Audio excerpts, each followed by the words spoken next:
ये कहानी है 5 लोगों की जिन्हें एक ऐसी जगह पर बंद कर दिया जाता है जहाँ पर पजल्स पहेलियों को हल करने और कुछ टास्क को पूरा करके ही वो यहाँ से निकल सकते हैं। यहाँ उनके साथ बहुत कुछ अजीबोगरीब होता है। अब उनको किन किन मुश्किलात का सामना करना पड़ेगा और क्या वो यहाँ से निकल पाएंगे, अगर निकलेंगे तो कैसे, यही हम जानेंगे आज की कहानी। तो फिल्म की शुरुआत में हम एक आदमी को गाड़ी में बैठा हुआ देखते हैं जो अपनी बेटी के साथ वीकेंड यानी हफ्ता खत्म होने पर छुट्टियां मनाने जा रहा था। उसकी बेटी का नाम कैरन था जो किसी बात की वजह से अपने डैड से नाराज थी, जिस वजह से वो अपने डैड के साथ आकर खुश नहीं थी। पर अपनी बेटी का मूड ठीक करने के लिए वो बार बार उससे बात करने की कोशिश करता है ताकि वो बोर ना हो और उसका वीकेंड अच्छा गुजरे। पर सफर के दौरान ही उनकी गाड़ी खराब हो जाती है, इसीलिए ये पास के टाउन में बने गैराज में गए और मैकेनिक को अपनी गाड़ी ठीक करने के लिए दे देते हैं। क्योंकि भूख भी लगी थी तो वही बने होटल में बैठकर खाना खाने लगे। कैरन के डैड कहते हैं कि हमें गाड़ी रात तक मिले, तब तक टाइम गुजारने के लिए हम एंजॉयमेंट की यही कोई चीज ढूंढ लेते हैं ताकि वीकेंड अच्छा गुजरे। वो यहाँ बड़ा अखबार पढ़ने लगी ताकि इसके जरिए यहाँ की कोई खास चीज मिल जाए जहाँ जाकर ये अपना अच्छा टाइम गुजार सके। उसके डैड उसे कई सारी चीजें बताते जिन सब पर वो मना कर देती है। तब उसके डैड उसे एस्केप रूम के बारे में बताते हैं जो एक ऐसा कमरा होता है जहाँ कुछ लोगों को भेजकर उनके साथ गेम खेली जाए। इन्हें वहाँ कुछ टास्क दिए जाते हैं जिनको पूरा करने पर ही वो यहाँ से निकल सकते हैं। इनमें कुछ पजल्स यानी पहेलियां भी शामिल होती है, यानी कि ये एस्केप रूम पूरा गेम की तरह है। अब एस्केप रूम का सुनकर कैरन फौरन बोली, डैड ये ठीक है क्योंकि मेरे दोस्तों ने भी इस तरह की गेम खेली थी जहाँ उन्हें बहुत मजा आया, तो हम भी उस जगह पर जाकर एस्केप रूम में गेम खेली। जिस पर उसके डैड वेट्रेस को बुलाते हैं और एस्केप रूम के बारे में पूछने लगे। वो कहती है कि ना बाबा ना, वहाँ न जाना क्योंकि वहाँ जो भी गया मुड़ के वापिस नहीं आया। जो सुनकर दोनों बाप बेटी घबरा गई, पर अगले ही पल वेट्रेस हंस पड़ी। कहती है अरे मैं मजाक कर रही थी, जाओ जाओ वहाँ एंजॉय करना, बहुत मजा आएगा। जिसके बाद कैरन वॉशरूम में गई क्योंकि उसके कपड़ों पर कुछ लग गया था जब उसकी डैड गाड़ी साफ कर रही थी। पर तभी अचानक वॉशरूम की लाइट्स जलने बुझने लगी, साथ ही उसे अपने पिछले वाले बाथरूम से अजीब आवाजें आने लगी और कोई दरवाजा खोलने की कोशिश कर रहा था। ये देखकर कैरन घबरा गई और वो उस बाथरूम के पास जाकर उसे खोलने ही वाली थी कि तभी उसके साथ वाले बाथरूम से वेट्रेस निकलकर बाहर आती है और फिर तभी कैरन के डैड उसे आवाज लगा लेती है तो वो भी वहाँ से चली गई। फिर ये लोग रेंट की गाड़ी लेकर उस जगह पर पहुँच जाते हैं जहाँ पर एस्केप रूम है और ये लोग जहाँ गेम खेलने वाले हैं। जहाँ पर वो बिल्डिंग बनाई गई थी वो जगह बिल्कुल सुनसान और बिल्डिंग भी काफी पुराने वक्त की लग रही। ये लोग अंदर गए। कैरन की डैड आवाज लगाते हैं कोई है यहाँ पर, कि तभी सामने एक लड़की आ जाती है जो उन्हें कहती है वेलकम, मैं इस गेम की होस्ट हूँ। जो कहकर वो उन्हें एक कमरे में लेकर गई जहाँ उनके अलावा 3 और लोग बैठे हुए थे जो भी एस्केप रूम गेम में हिस्सा लेने आए थे। उनमें से लड़की अपने बारे में बताती है कि मेरा नाम मेलेनी है और मैं अपने हस्बैंड के साथ आई हूँ, पर उनकी मर्जी नहीं थी, मैं जबरदस्ती लाई हूँ उन्हें। यहाँ पर एक और लड़का भी बैठा हुआ था जो डॉक्टर था। अब तभी यहाँ गेम होस्ट उन सब के लिए अजीब तरह की चाय लेकर आई जिसमें से तेज धुएं निकल रही थी। अब कैरन के डैड को इस चाय में कोई गड़बड़ लगती है, इसीलिए वो पीने से पहले सोचने लगे और कैरन को भी पीने नहीं देते, पर जब बाकियों ने पी तो वो भी पी लेते हैं। अब गेम होस्ट उन्हें एग्रीमेंट समझौते के पेपर्स देकर उन पर साइन करने के लिए कहती है जिस पर लिखा था कि ये सब लोग यहाँ अपनी मर्जी से आए हैं, अगर किसी के साथ कोई हादसा पेश आ गया तो वो खुद जिम्मेदार हो, न कि हम। फिर वो सबके मोबाइल ले लेती है क्योंकि ये उनके गेम का असूल था कि कोई भी मोबाइल पास रख के बाहर किसी से राब्ता नहीं करेगा और साथ ही कोई इस जगह की वीडियो ना बना ले। फिर वो यहाँ प्रोजेक्टर के जरिए सबको एक इन्वेंटर जो एक्सपेरिमेंट तजर्बे करके अलग अलग चीजें बनाया करता था उसकी वीडियो दिखाती है और बताने लगी कि इस इन्वेंटर ने ये अजीब घर बनाया, पर उसके बाद से ही इस घर में अजीबोगरीब हादसे होना शुरू हो गए। यहाँ ऐसा क्या था और वो सब क्यों हो रहा था, इस बात का पता लगवाने के लिए यहाँ पर 5 लोग आए, पर वो ही यहाँ फंस गए, जिसके बाद ऐसे लापता हुए कि उनका कुछ अता पता नहीं चल पाया। और अब आप लोगों के साथ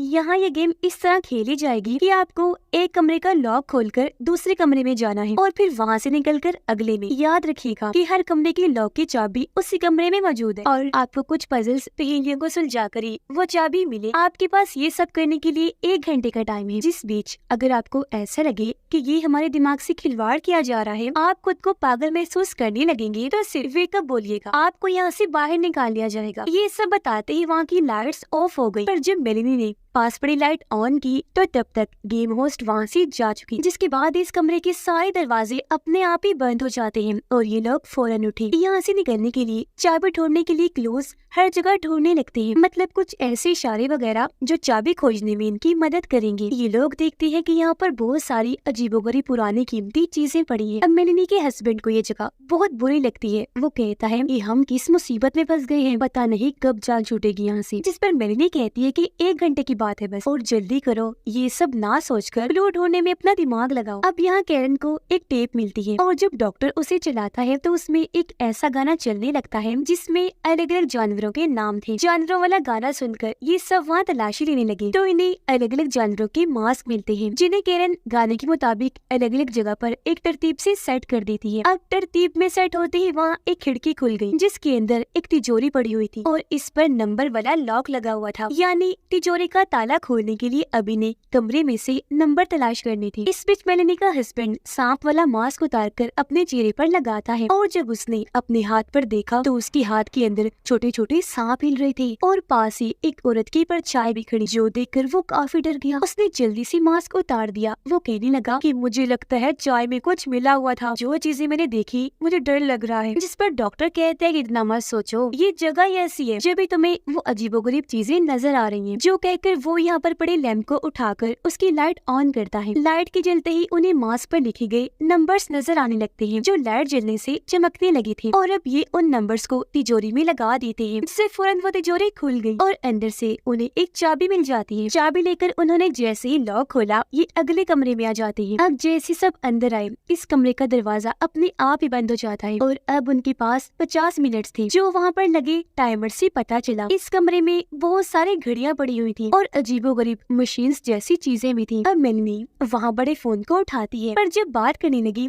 तो उसे फोन में अपनी ही आवाज सुनाई देने लगी। वो इस बारे में सबको बताती है कि ये क्या मेरी आवाज आ रही है इसमें। तो वो फिर फोन लगाकर अपने आप से ही बात करने लगी। तो फोन वाले मेलिनी उसे कहती है कि मेरे हस्बैंड से मेरी बात करवाओ। अब पहले तो वो बात करने से मना कर देता है पर सबके कहने पर जब उसने बात की तो फोन वाली मेलिनी कहती है कि तुम यहाँ से भाग जाओ, तुम्हें जल्दी से भागना होगा वरना तुम मारे जा सकते हो। अब ये सुनकर उसने जैसे फोन हटाया वो देखता है कि रिसीवर पर छोटे छोटे कीड़े फिर रहे हैं जो उसके कान में घुस गए क्योंकि उसके कान से खून निकल रहा है, जो देखकर वो बेहद डर गया। कहता है कि अब यहाँ की अजीब चीजें मुझसे बर्दाश्त नहीं हो रही, मैं तो यहाँ से जा रहा हूँ। हालांकि बाकी लोग उसे समझाते भी हैं कि ये सब हमें आजमाने, हमें गुमराह करने के लिए किया जा रहा है, पर वो कहता है कि तुम लोग तो पागल हो, तुम खेलो गेम, मैं तो जा रहा हूँ। जो कहकर उसने दरवाजे पर दस्तक देकर तेज तेज वेकअप कहना शुरू कर दिया। ऐसा होते ही दरवाजा खुला और उसे वहाँ से बाहर निकाल दिया जाता है और फौरन दरवाजा बंद हो गया। उसके जाने के बाद डॉक्टर सबको कहता है कि मुझे लगता है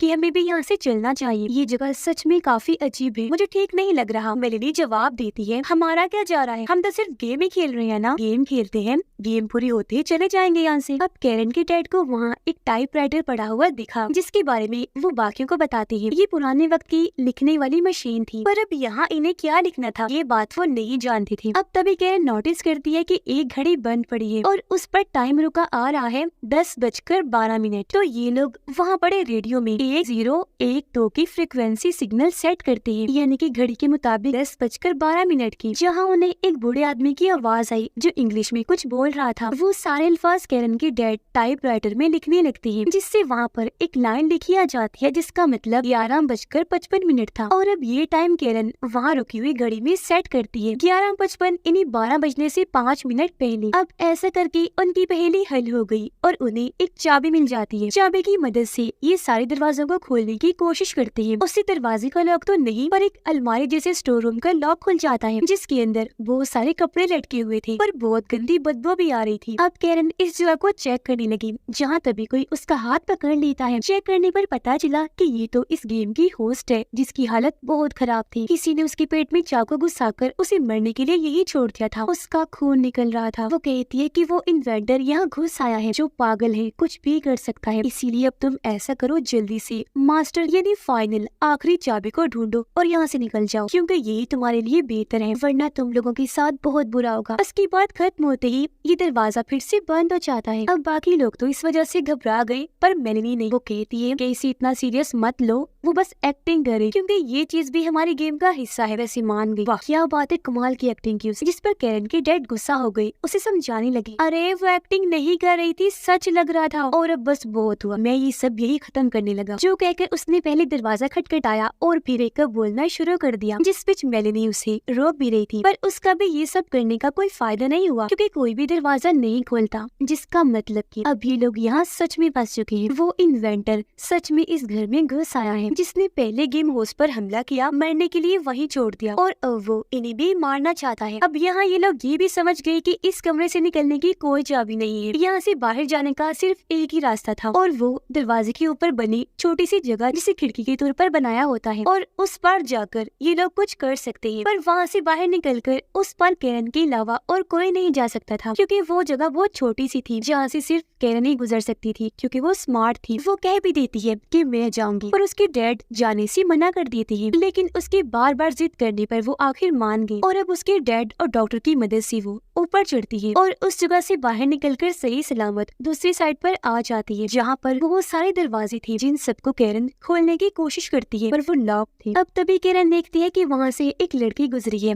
जिसकी थोड़ी सी परछाई वो देख भी लेती है। अब वो लड़की कैरन को अपने पीछे आने का कहती है। तब उसने ऐसे किया, बिना सोचे समझे वो उसका पीछा करने लगी। कैरन के डैड को अपनी बेटी की फिक्र हो रही थी, इसीलिए वो दूसरी साइड से बार बार उसे आवाज लगा रही थी, पर जब वो कोई जवाब नहीं देती तो वो फिक्रमंद हो गई। उन्होंने दरवाजा तोड़ने का फैसला किया। वो काफी मजबूत लकड़ी की एक चीज से दरवाजा तोड़ने की कोशिश करती है, पर तोड़ नहीं पाते, क्योंकि यहाँ के सभी दरवाजे काफी मजबूत थे। उधर वो लड़की कैरन को एक अंधेरे कमरे में ले जाती है, और अब जैसे वहाँ का दरवाजा बंद हुआ, उस कमरे का दरवाजा खुल जाता है, जहाँ पर कैरन के डैड, मेलेनी और डॉक्टर बंद थे, जिसका मतलब कि ये सारे कमरे आपस में जुड़े हुए हैं। एक दरवाजा बंद होगा तो दूसरा अपने आप ही खुल जाए। उधर वो लड़की लगातार कैरन को अपने पीछे आने का कह रही, जबकि वो भी रोती रोती आगे बढ़ रही थी। वो फिर एक काफी अजीब जगह, जो यहाँ की पुरानी लैब थी, वहाँ जाती है। आवाज उसे कहती है कि मास्टर की ढूंढो। अब कैरन यहाँ आकर आसपास की हर चीज को देखने लगी, जो एक्सपेरिमेंट करने वाली अजीब चीजें थी। यहाँ कैरन को एक लाश दिखती है, जिस पर कपड़ा डाला हुआ था। इसे यहाँ एक्सपेरिमेंट करने के लिए रखा गया था, और अब जैसे कैरन कपड़ा हटाकर देखती है, उसकी बुरी हालत देखकर वो काफी डर जाती है, जोर से चीख मार देती है। उधर वो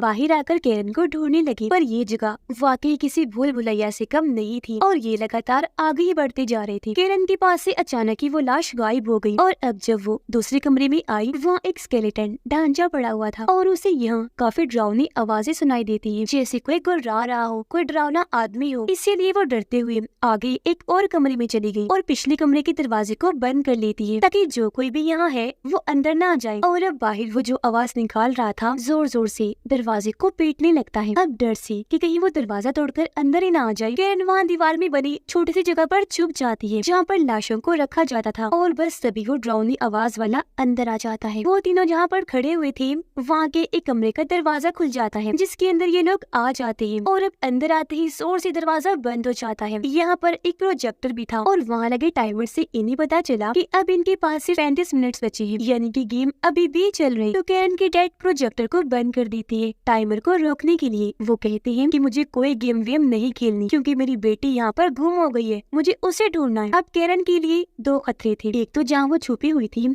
उसके साथ में लाश पड़ी थी, और तब तक वो डरावना इंसान भी अंदर आ गया था। पर यहाँ हैरत, वो लाश जिंदा होने लगी थी, जिस वजह से हिल रही थी। अपनी जान को खतरे में देखकर कैरन काफी डर जाती है। घबराहट की वजह से उसकी तबीयत खराब होने लगी। डॉक्टर को नंबर्स वाला बॉक्स मिलता है, जिसका मतलब कि इस बॉक्स को खोलने में अब इन्हें नंबर्स चाहिए, जो इस कमरे में इन्हें खोजने थे। ये जगह कैरन के डैड जब चेक कर रहे थे, तो इसी कमरे में बने दूसरे कमरे में वो आ जाते हैं, जिस बीच उनके पीछे से हम एक परछाई को गुजरता हुआ देखते हैं, जिन्हें वो नहीं देख पाते। कैरन देखती है कि लाश में जान आ गई है, और अब उसका हाथ धीरे धीरे करके कैरन की तरफ आ रहा था, इसीलिए वो अपनी जान की दुआएं मांगने लगी। हल्की हल्की आवाज में बचाओ बचाओ कहने लगती है। डॉक्टर सोच रहा था कि बॉक्स वाले लोग के नंबर्स कहाँ मिल सकते हैं, कि अचानक उसका दिमाग काम किया। वो सोचता है कि जब हम यहाँ आए थे तो पंखे पर कुछ नंबर्स लिखे हुए थे, हो सकता है कि वही लोग के नंबर्स हो, इसलिए अब ये प्रोजेक्टर की रोशनी को पंखे पर मारने का सोचते हैं, ताकि इन्हें नंबर दिख सके। पर वो ऐसा नहीं कर सकते थे, क्योंकि प्रोजेक्टर को वहाँ फिक्स किया गया था, वहाँ से उसे हटाया नहीं जा सकता था। पर जब भी वहाँ पड़े शीशे को देखते हैं, तो इन्हें एक आइडिया आया। वो प्रोजेक्टर की रोशनी को शीशे पर मारकर उसका अक्स पंखे पर दे मारते हैं, जिससे आखिरकार इन्हें नंबर्स पता चल गए, जो लॉक पर लगाकर ये बॉक्स को खोल लेते हैं, जिसके अंदर से इन्हें एक नई चाबी मिलती है। ये अगले कमरे की थी, जिसे खोलकर कैरन के डैड और डॉक्टर बाहर फिलहाल आ जाते हैं, पर मेलेनी नहीं जा क्योंकि उसने प्रोजेक्टर में बड़ी अजीब चीज नोटिस कर ली थी। उसने देखा कि प्रोजेक्टर में मेरी वीडियो चल रही है, जिसमें मैं बार बार घूम फिर कर इसी प्रोजेक्टर वाले कमरे में ही आती जा रही हूँ। ये देख वो हैरान तो हुई कि ये क्या हो रहा है, पर कोई ग्लिच गड़बड़ी समझकर उसने नजरअंदाज कर दिया। पर हम नोटिस कर लेते हैं कि वो दरअसल टाइम लूप में फंसी हुई है। बार बार एक ही चीज हो रही थी जब भी तो वो वहाँ पर आ रही थी। कैरन के डैड और डॉक्टर बाहर आ गए अगले कमरे में जाने के लिए। तभी उनके पीछे पीछे मेलेनी भी जाने लगी, पर वो इस जगह से निकल ही नहीं पाती। उसने कई बार दरवाजे से बाहर जाने की कोशिश की, पर वीडियो की तरह वो घूम फिर कर वापिस यही आ रही थी। और ऐसा कई बार हुआ था। इस कमरे में वो अब जैसे फंस कर ही रह गई थी। अब जैसा उसने वीडियो में देखा था वैसा होने का मतलब कि उसने अपना फ्यूचर, आने वाला वक्त देख लिया, जो बाद में उसके साथ अब हो रहा है। पर ऐसा क्यों हुआ, इसका जवाब हमें आगे मिले। बाहर कैरन के डैड डॉक्टर से लड़ने लगे, उस पर काफी गुस्सा करते हैं कि मुझे तो इस सब में तुम्हारा हाथ लग रहा है, बोलो क्यों कर रहे हो ऐसा। ये देखकर डॉक्टर को भी गुस्सा आ गया और वो खुद को छुड़वा कर कहते हैं, पागल हो गए हो, मैं ऐसा क्यों करूँगा, तुम्हारा दिमाग सच में खराब हो गया है, तो दूर रहो मुझसे। लूप में फंसी मेलेनी को अपने हस्बैंड की लाश दिखती है, यानी कि जब उसे कमरे से निकाल दिया गया था तो वो यहाँ से बाहर गया ही नहीं, बल्कि उसे तो मार दिया गया था। तो अब उसकी लाश देखकर मेलेनी काफी घबरा जाती है। लाश का हाथ कैरन के काफी करीब आ गया था। अब इससे पहले वो उसे पकड़ता, खुशकिस्मती से इस वाले कमरे में डॉक्टर आ गया और ऐन वक्त पर वो उस जगह का दरवाजा खोलकर कैरन को बाहर निकाल लेता है। उसके निकलते ही इस कमरे का दरवाजा भी बंद हो गया। कैरन उससे पूछती है कि मेरे डैड कहाँ हैं? डॉक्टर ने जवाब दिया कि मुझे नहीं पता। अब कैरन कहती है कि गेम हेड ने कहा था कि इन्वेंटर वापिस आ गया है जो हमें मारना चाहता है। तो आप बताएं कौन हो सकता है इन्वेंटर? किस पर शक है तुम्हें? मैं सच बताऊं, मुझे तो आप पर ही शक है कि वो इन्वेंटर आप हैं और हमारी जान लेना चाहते हैं। बताएं कि ये सच है और ये करने के पीछे क्या मकसद है? अब कैरन को उस पर शक इसलिए था क्योंकि उस ड्राउने आदमी के अलावा और कोई नहीं जानता था कि कैरन इस कमरे में आई है, जबकि डॉक्टर ने तो डायरेक्ट आकर इसे वहाँ से बाहर निकाल लिया। मतलब कि ये जानता था कि कैरन वहाँ छुपी हुई है और आया भी वो यहाँ अकेला, उसके डैड को नहीं लाया था। डॉक्टर अपनी सफाई में जवाब देता है कि जैसा तुम सोच रही हो वैसा कुछ नहीं है, मैंने तुम्हारी चीख मदद की पुकार सुनी थी तो मैं यहाँ आ गया क्योंकि दरवाजे भी खुले थे और हमें वैसे भी कोई मारने वाला नहीं है क्योंकि ये बस एक बेकार सी गेम है, थोड़ी ही देर में खुद ही खत्म हो जाए और हमें यहाँ से बाहर निकाल लिया जाएगा। लूप में बसी मेलेनी को फोन की घंटी सुनाई देती है। उसने जब फोन उठाया